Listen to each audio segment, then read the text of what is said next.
അന്നേ ഞാൻ ഇങ്ങനോട് പറഞ്ഞതാ, കോവിലകം കേസ് ഡിപ്പാർട്ട്മെന്റിൽ അന്വേഷണം നടന്നോട്ടെ, നമുക്ക് പാരലായിട്ട് മറ്റു രീതിയിൽ നീങ്ങാവുന്നത്. കട്ടിക്കിടിച്ച ഈ മനുഷ്യൻ സമ്മതിക്കില്ല. ഇങ്ങനെയുണ്ടോ ഒരു യജമാന സ്നേഹം? ചത്ത കുഞ്ഞിന്റെ ജാതകം നോക്കിയിട്ട് ഇനി എന്നാ കാര്യം? ബാലൻ ഇത് പറയാനാ എന്നെ തിരക്കിയത്? അല്ല സർ, കഴിഞ്ഞ ദിവസം ഞാൻ ജയിൽ സൂപ്രണ്ടിനെ കണ്ടിരുന്നു. അതൊരു കാര്യം പറഞ്ഞു.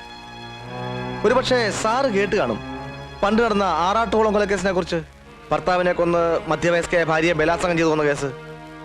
ആ കേസിലെ പ്രതികളായ ബെന്നിയും രാജുവും ഏതാണ്ട് സീതക്കുട്ടി കൊല്ലപ്പെട്ട ദിവസത്തിനടുത്താണ് റിലീസായത്. ജയിൽ സൂപ്രണ്ടിന് അവരെ നല്ല സംശയമുണ്ട്. അവരെ നമുക്ക് തപ്പിയാലോ? ഈ കേസിലേക്ക് വല്ല ബ്രേക്ക് ത്രൂവും കിട്ടിയാൽ നമ്മൾ എന്തിനാ അന്വേഷിക്കുന്നത്? ഡിപ്പാർട്ട്മെന്റ് ആയിട്ട് അന്വേഷിക്കില്ലേ? ഡിപ്പാർട്ട്മെന്റ് ഇവിടെ ഉണ്ടാക്കും. കേട്ടില്ല സർ, ഇതാ ഇങ്ങയുടെ കുഴപ്പം. നമുക്ക് അന്വേഷിക്കാൻ പാല. അവരുടെ അഡ്രസ് ആദ്യം കണ്ടുപിടിക്കാം. ഞാൻ ബെന്നിയുടെ അച്ഛനാ. ജയിൽ ശിക്ഷ കഴിഞ്ഞ് ബെന്നി ഇങ്ങോട്ട് വന്നിട്ടില്ല. അതുപോലെ രാജു അവന്റെ വീട്ടിലേക്ക് പോയിട്ടില്ല. പിന്നെ ഇവരവിടെ പോയി?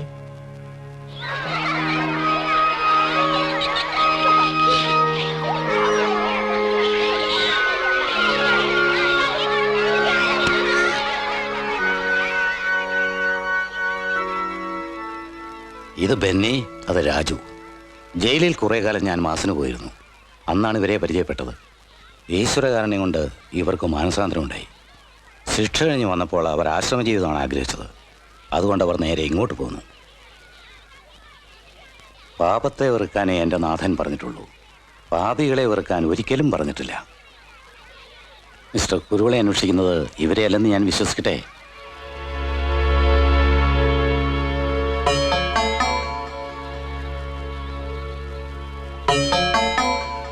അല്ല ഫാദർ.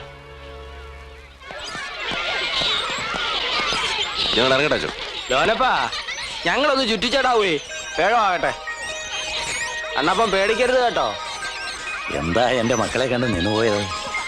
എല്ലാം കൂടി ഒരു 125 പേര് കാണും. സമൂഹത്തിന് വേണ്ടാത്തവരെ എനിക്ക് വേണം. മതിയാ. കൂടെ കളിക്കുന്ന ആ വലിയ കുട്ടിയാ ഈ സ്ഥാപനത്തിൻ്റെ പേരൻ. മാണിക്കുഞ്ഞെന്നാ പേര്. ആ മനുഷ്യൻ്റെ കാരുണ്യമാണ് ഈ കെട്ടിടങ്ങളും ആ കുഞ്ഞുങ്ങളുടെ ആഹാരവും അവരിട്ടിരിക്കുന്ന യൂണിഫോമും എല്ലാം.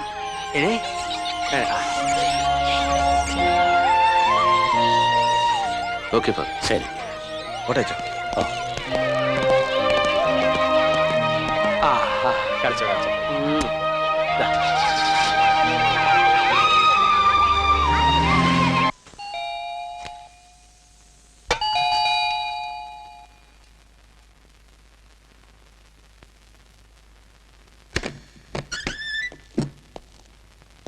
മാണിക്കുഞ്ഞെത്തിയില്ലേ? അത്താഴം കഴിഞ്ഞ് ഉറക്കമായി. കുഞ്ഞിനെടുത്ത് വെക്കട്ടെ?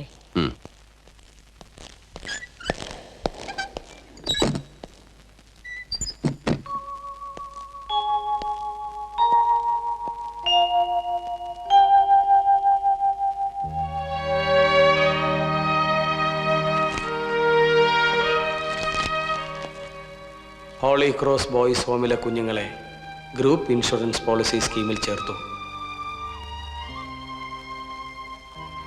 മുടങ്ങാതെ പ്രീമിയം അടയ്ക്കാൻ എൻഡോവ്മെൻ്റ് പോലൊരു തുക ബാങ്കിൽ നിക്ഷേപിച്ചാൽ അതിൻ്റെ പലിശ കൊണ്ട് അത് നടന്നു പോകും.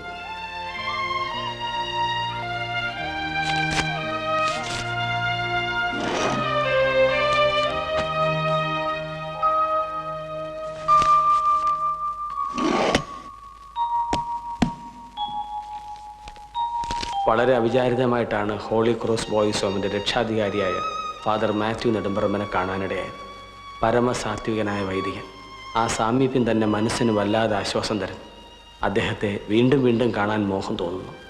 ഫാദർ ഒരിക്കലും ആവശ്യപ്പെട്ടിട്ടില്ല, പക്ഷേ എനിക്ക് തോന്നി അദ്ദേഹം നടത്തുന്ന ജീവകാരുണ്യ പ്രവർത്തനത്തിൽ പങ്കാളിയാവണമെന്ന്.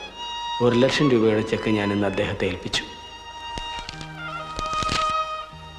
ഇന്ന് അനിയൻ്റെ പെണ്ണ് കാണലായിരുന്നു. ഡോക്ടർ സൂസനെ അവൻ ഇഷ്ടപ്പെട്ടു, എനിക്കും.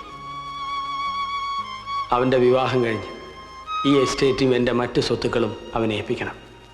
തുടർന്നുള്ള ജീവിതം ആശ്രമത്തിൽ ഫാദർ നെടുമ്പറമ്പനോടൊപ്പം ചെലവഴിക്കണം. എൻ്റെ അഭിലാഷമാണത്.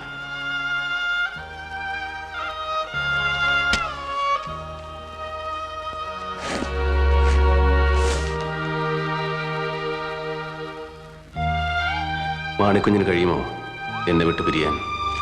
ഞാൻ വിടില്ല. മാണിക്കുഞ്ഞില്ലെങ്കിൽ അനിയൻ കുഞ്ഞില്ല.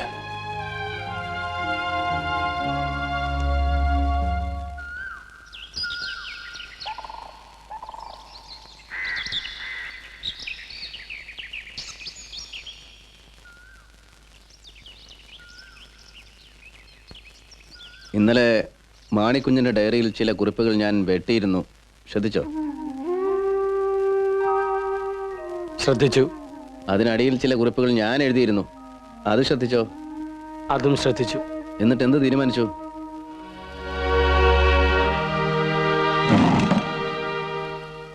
മാണിക്കുഞ്ഞ് എങ്ങോട്ടാ പോകാൻ പോകുന്നേ? അനാഥാലയത്തിലേക്കോ? 100 പേർക്ക് നാഥനാവാൻ. അവർക്ക് നാഥനുണ്ടാവും, എനിക്കോ?